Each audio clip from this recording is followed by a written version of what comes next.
Hello, hello. Happy Wednesday.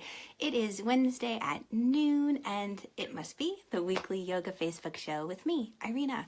Hello. If we haven't met, yoga is definitely my passion, along with a lot of other compliments to yoga that I love to bring and share with you.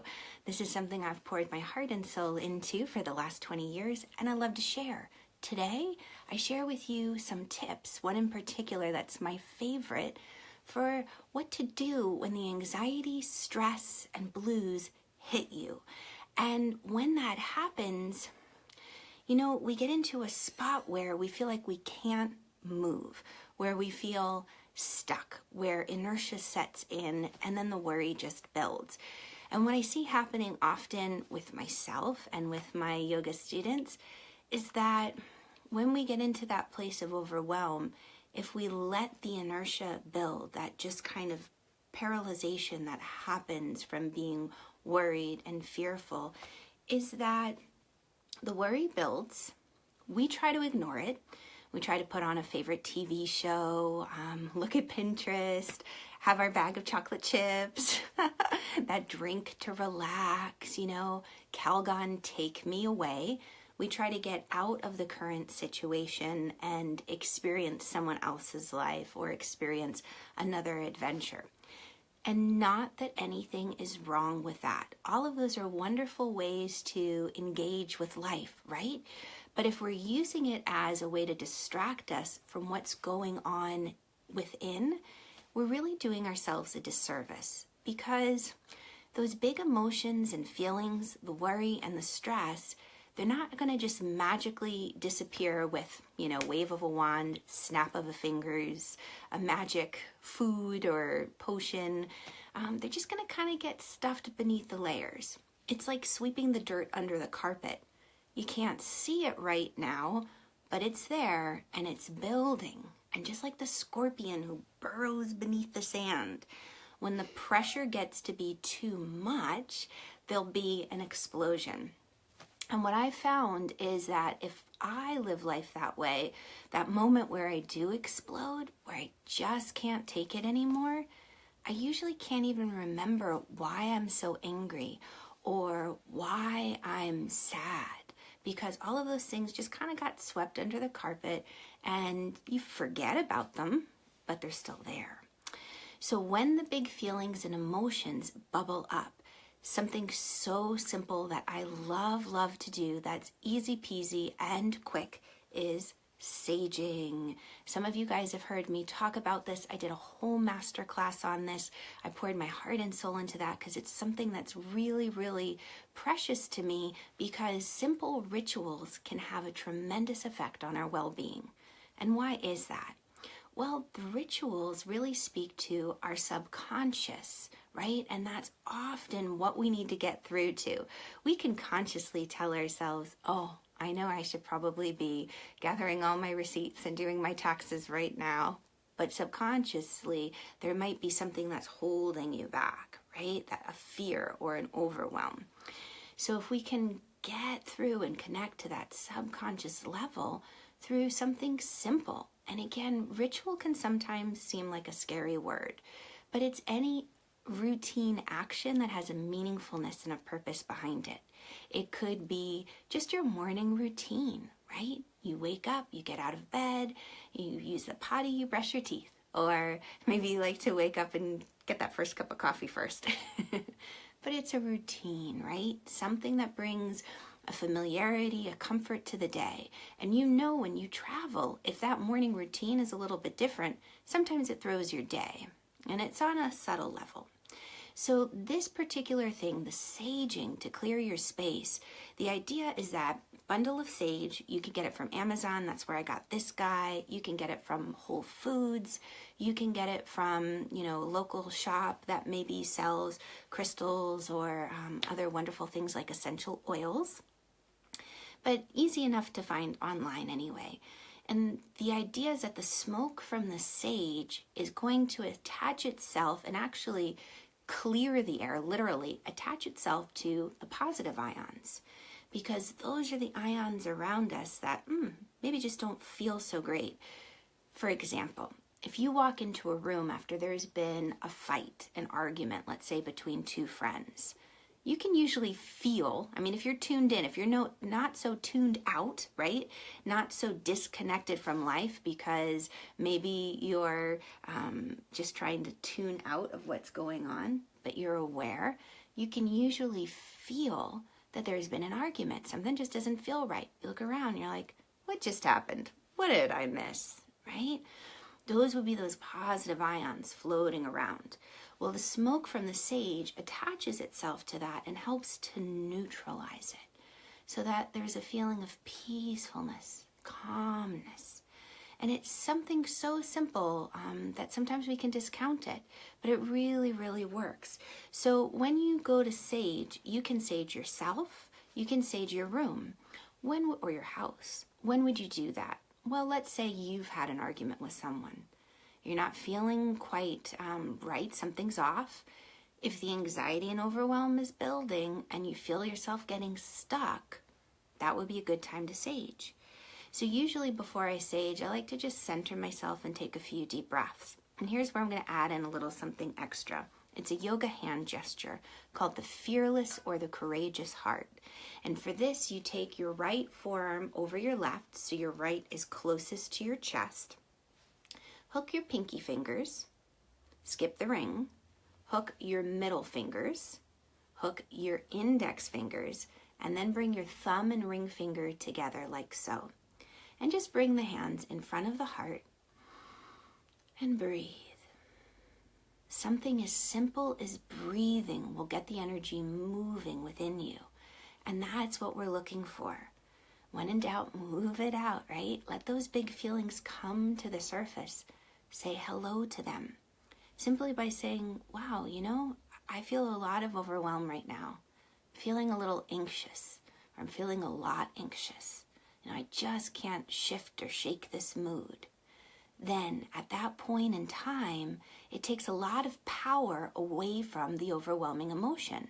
So it's not like we're hiding under the covers in bed with them over our head like there's a monster under our bed. But it's that loving grown-up coming in, shining the flashlight and saying, see, there's nothing here. It takes the charge, the power out of it.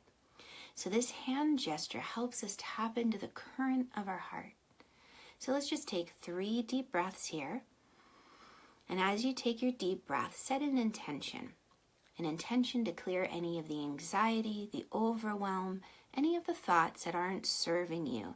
This is your opportunity to release, because stress is not a bad thing when it's within your limits, right? You go to your edge, you meet yourself like lifting the weights, you make the muscles stronger. We're not trying to break through barriers and break ourselves down. That would be going into distress. But making ourselves stronger, we say hello to the big feeling. And we just exhale. We call in any support that we would like. Maybe you'd like to call in your guardian angels to help you release. Maybe you want to use this opportunity to just connect to God. Knowing that we're not alone, and that moment to just help. I need help, please. Someone help, someone hear me, instead of trying to ignore it. We have free will, so we can only be helped when we ask. Otherwise, it's just an intrusion. So then, after you call in for help, you're going to release the hands. You can just bring to Anjali Mudra, yoga hand gesture of gratitude. And then once you do that, you take your wonderful sage stick. And then as you take your sage, take a moment to light it. Now, it's a good idea to either do this outside or to do this with a window open. Because again, symbolically, you're letting all of the bad thoughts, energy around you go out the window and up to the sky. But you try to get it to a point where you've got a certain amount smoking. And this guy doesn't smoke a ton. It's a little hard to see. And then once you've done that, you can start just around heart and throat. And then going up the center of the face, forehead, around head, down the side of the head, the neck, around the ears, down and out the arms, right? Also focus too here on the upper inner arm and then down to the hands. And then same thing on the other side. So you're just using the smoke to clear, right? All the way down the front of the body. And I'm going to back up and stand up a little so you can see. And then all the way down the legs to the floor, other side, and then down the back of the leg, right? The soles of the feet. Just clearing the space around you, and then down the whole back of the body. So you just do the best that you can here, and you let it go. And you get that opportunity to release and just breathe and take that moment to feel. It's subtle, but as that subtlety of the shift around you happens, you can do this fast, like I did it, really, really quickly. Or you can really take your time, and through the actions and the movement, maybe you sing a song, maybe you say a favorite prayer, maybe you even just hold an image in your mind of peacefulness and calm, seeing the worry and the anxiety just drain off of you into the earth itself. And at the very end, it's very nice if you have something like tingsha bells. And in my free Facebook group, I go into great detail about these tingsha bells. But if you're here with me live or you're watching the replay, let me know if you've ever seen these bells before, if your yoga teacher has ever played them in a class. But what we do is you just, little ringing. And I even like to move it like so. So after I teach a class, or after I do a little energy clearing, I'll ring.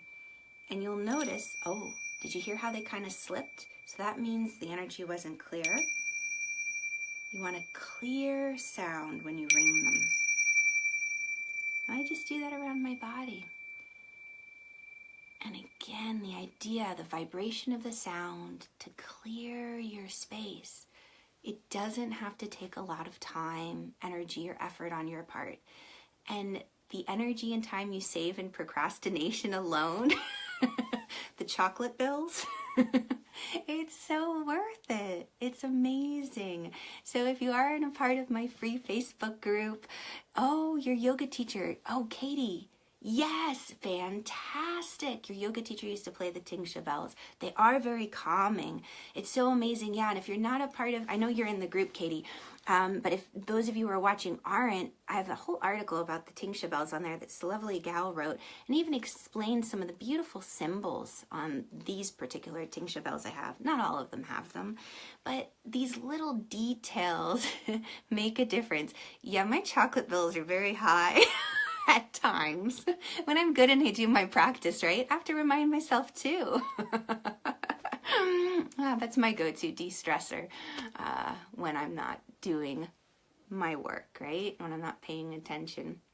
But yeah, so I'd love to have you join the free Facebook group, the conversation over there, if you're not a part of it. We go deeper into all of these things in yoga, surrounding yoga, because there's so much more to the experience than just a downward dog. And it's exciting for me to be able to share that with you, because ultimately you want to be able to take the yoga off the mat and feel good in your everyday life. You want to be able to move through life with grace and not always feel like you've got steam coming out of your ears and stress levels building. We want to be able to have peacefulness, to laugh, to enjoy. And that's what I love to share with you. So if there's something that's come up in a yoga class that you've taken that you've had questions about, like why do we sing Om? Why do we say Namaste? Why do we sing particular songs? Why do you do things 3 times? Let me know in the comments, because I'm here for you and I want to make sure that you're getting your questions answered. Have an amazing day, and I'll catch you on the flip side. Lots of love. Bye-bye.